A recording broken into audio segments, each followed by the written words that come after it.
Kto by chcel ochutnať moje koláčiky? Ja si dám. Driti! Nechcem. Nie, to je iba môj drbnutý zub. Tak na vás. Čo sa deje? Potrebuješ zubára? Poznám dobrého. Ďakujem. A ja mám dobrého, iba že je dobrý iba v posteli.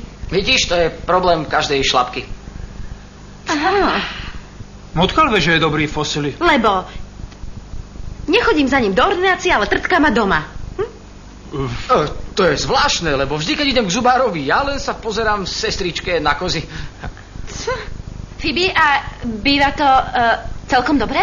Áno, najprv k nemu chodila moja teta Mary, potom zase strýko John, náš poštár a po ňom kovbojský priateľ Albin Bob. A všetci tí ľudia ho vážne pretiahli? Áno, kým som sedela v kresle. Preto sa teraz starám o zuby. Nejde mi o ústnu hygienu, ničou zachraňujem morálku.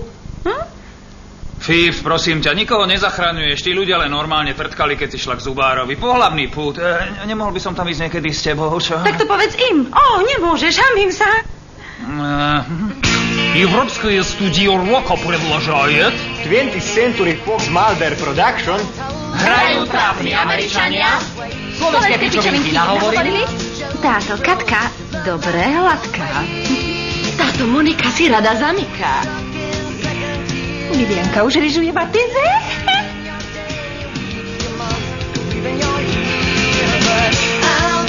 Šandor, Sokol Tatranský.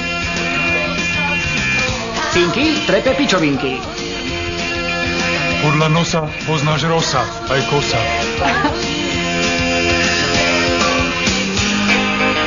O obrovskom Robertkovi načítala Števka. Ďakujem, Ganter. Ahoj. Môžem dostať aj servítku? Vieš čo, ryba, nepičuj a odplávaj.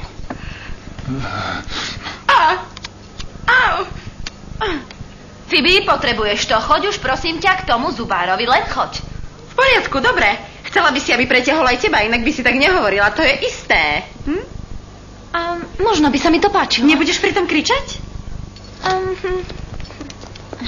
Ahojte, je tu niekde Chandler? Zase je niekde v riti. V riti? Viete čo?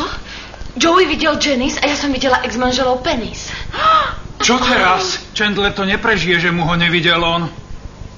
Rozmýšľal som nad tým a podľa mňa by bolo najlepšie držať hubu. To by nebolo pekné, veď všetci by ho chceli vidieť, nie? To ho zabije, naozaj ho to zabije. Pošli ho k môjmu zubárovi, potom ho zabijem ja.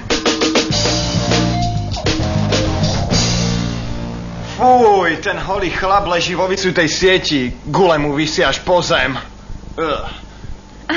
Tak ja idem k tomu zubárovi, takže počúvajte. Dávajte si teraz pozor, aby ste nás pritom nevyrušili, lebo inak vám nakopem prdele. Jasné? Dobre, som taká nadržaná.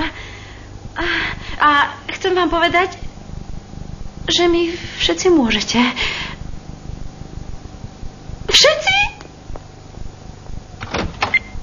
No zasa prúser v múzeu, to je strašné. Čo sa stalo? Ale puberťáci premenovali homo sapiens na homosexuál a potom položili figúry jednou riťou na druhú riť.